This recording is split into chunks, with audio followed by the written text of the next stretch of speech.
BJP का सदस्यता अभियान यूपी में हो गया फेल। सांसद विधायक क्यों निकले फिसड्डी।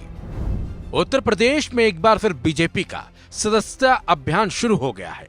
यह अभियान 1 अक्टूबर से शुरू हुआ और 15 अक्टूबर तक चलेगा।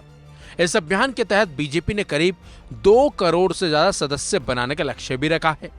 लेकिन उत्तर प्रदेश में बीजेपी सदस्यता अभियान में 2 दर्जन से ज्यादा सांसद और विधायक लक्ष्य से कोसों दूर रह गए। दरअसल बीजेपी ने सभी सांसदों और विधायकों को 10-10 हजार नए सदस्य बनाने का लक्ष्य दिया है।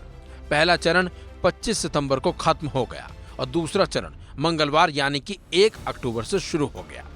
इसी कड़ी में सोमवार को एक बैठक भी हुई थी और आंतरिक बैठक में पता चला कि पहले चरण में सबसे ज्यादा खराब प्रदर्शन 5 सांसदों और 22 विधायकों का रहा है। पहला चरण 2 से 25 सितंबर तक चला, लेकिन पार्टी के शीर्ष नेतृत्व के सख्त निर्देश के बावजूद जनप्रतिनिधियों ने पहले चरण के सदस्यता अभियान में रुचि नहीं दिखाई। सदस्यता अभियान के पहले चरण में कई सांसद और विधायक ऐसे निकले जिन्होंने 500 से भी कम सदस्य बनाए, जिन्हें प्रदेश के नेताओं ने नाम लिए बिना सख्त हिदायत भी दे डाली और दूसरे चरण में 15 अक्टूबर तक लक्ष्य पूरा करने का निर्देश भी दे दिया।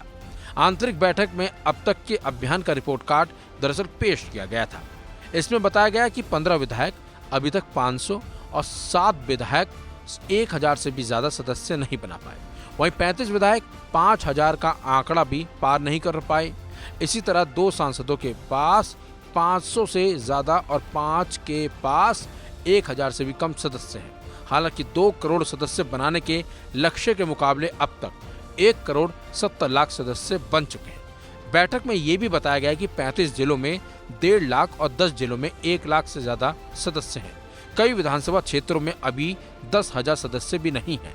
कहा यह भी गया है कि हर बूथ पर 200 सदस्य बनाए जाने हैं, लेकिन अभी भी कई बूथ ऐसे हैं जहां 100 सदस्य भी नहीं हैं। हालांकि रिपोर्ट में सदस्यता अभियान में पिछड़ने वाले सांसदों और विधायकों के नाम गोपनीय रखे गए हैं। अब सदस्यता अभियान को सफल बनाने की चुनौतियां हैं, जबकि प्रदर्शन न करने वाले सांसद विधायकों को अपनी संख्या बढ़ाने के लिए संघर्ष करना पड़ रहा है। तो वहीं आज तक से बातचीत करते हुए बीजेपी नेता और राज्यसभा सांसद दिनेश शर्मा ने कहा कि हमारी पार्टी ने कम समय में नया कीर्तिमान बनाया है और पार्टी कई कार्यक्रमों में व्यस्त थी, जिसकी वजह से जनप्रतिनिधि उस काम में लगे रहे और सदस्य अभियान को समय नहीं दे पाए। लेकिन लक्ष्य को पार करना कोई मुश्किल काम नहीं है। वहीं विपक्ष इस संख्या को लेकर चिंतित है, क्योंकि ये संख्या 2027 में बड़ी जीत में तब्दील होगी। जबकि इस अभियान पर सवाल उठाते हुए समाजवादी पार्टी ने इसे फर्जीवाड़ा बताया है। फिलहाल देखना होगा कि बीजेपी अपने सदस्यता अभियान में सफल हो भी पाती है या फिर नहीं। इस खबर में बस इतना ही। अपडेट्स के लिए बने रहिए वन इंडिया हिंदी के साथ।